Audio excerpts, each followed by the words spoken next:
Welcome to part 2 of the Homestyler tutorial. The first thing I wanted to show you how to do is change the global height of all the walls. If you go to the same place where you went to draw the room, go to the wall setting. And then you can change the global wall height. So if I want to make it 10 feet, just type that in. And if you want to change the default width, you can do that from here as well.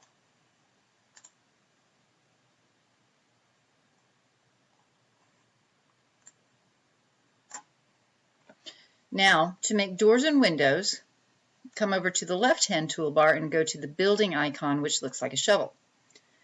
And under here, you'll find all sorts of different things, doors, windows, but also wall openings, wall moldings, columns, skylights. There's all sorts of things in here. They all kind of work the same way. So if I go to Windows, I can select Standard, Floor to Ceiling, or Bay windows. So if I go to Standard, you'll see that there's several different window styles. And some items have multiple pages. So on this window thing, I've got 2 different pages full of different styles of windows. So I just pick a window, and then it will automatically go into your wall. And you can see in my little preview pane where my window's going. So you just click where you want the window to go. And then once you get the window in the wall, there's a few things you can do. You can change the width of the window either by typing in a width here, so maybe 6 feet. You can simply drag one of these dots sideways. And then you can also move the window in the wall by just dragging it back and forth, or if you need it to be a specific distance from, say, the corner, I can type in a dimension and it will go in there. You can also come over here to the properties while the window is still selected, and I can change the height of the wall. And I can also change the lift, and the lift is how far the window is off of the floor. So if I wanted a really tall window, I would need to lower it in the wall and then change the height. And I can also just type in a number instead of using the slider. Now let me go to my 3D view so that you can see my window a little bit better. And there's my window. And you can see the horizon outside also. I'm going to change the size of my window down to 3 feet by 5 feet. And I'm going to change the lift. Oops, deselected my wall. I have to go my window, go to select it again.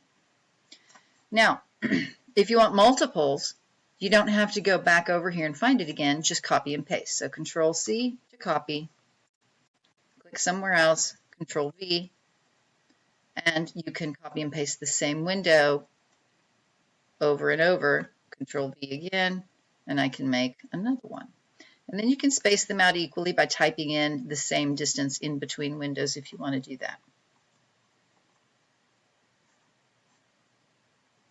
Doors work the same way. So go back to Building, go to Doors, and there's a few different types of doors. There's even garage doors. So most doors are swing doors. Those are the regular hinged doors, and both single and double doors are in here. So just scroll down until you find something that you like. And again, there's multiple pages of doors. So I'll select this one, and I'll put it, I don't know, right there. Let me move my little person around so that you can see the door.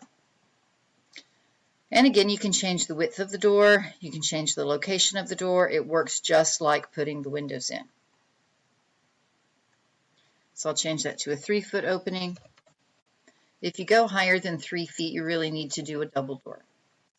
With the door selected, you can also flip the swing and flip the hinge of the door so it opens in different directions. The 3D view doesn't show the doors open, it only shows the doors closed, so it really only matters in plan. Let me come back over here to building, go back to building elements, and I'm going to put a wall opening in. There's a few different kinds of wall openings. Some are doorways, and there's a few different styles of doorway. And I can put that right there. And I'll move my little person around so you can see my doorway opening. You also have like pass-throughs in the walls. So you would often have those, between a kitchen and a living area or something like that. So you could put those in also. Now, I have my doorway, but it doesn't go anywhere. So I'm going to build a couple more walls so that I'll just have something to look at through that doorway. Now notice I can line up where walls end and line them up with existing walls pretty easily. And so notice how when I enclosed that space, all of a sudden you got the striped floor. That means that it's an enclosed area. And an enclosed area allows you to have a floor and a ceiling and all that. If you don't see the stripes on the plan, the area is not enclosed. You have a gap in your wall somewhere and you won't have a floor or a ceiling. So make sure your spaces are closed. Let me go to my 3D view. And I can move my little person around in my room, and I can spin them to see there's my doorway and my door, and there are my windows. And again, there's several different things that you can look at under building elements. So you might try putting some wall moldings in or some columns, or you can try some of the other things like baseboards and cornices.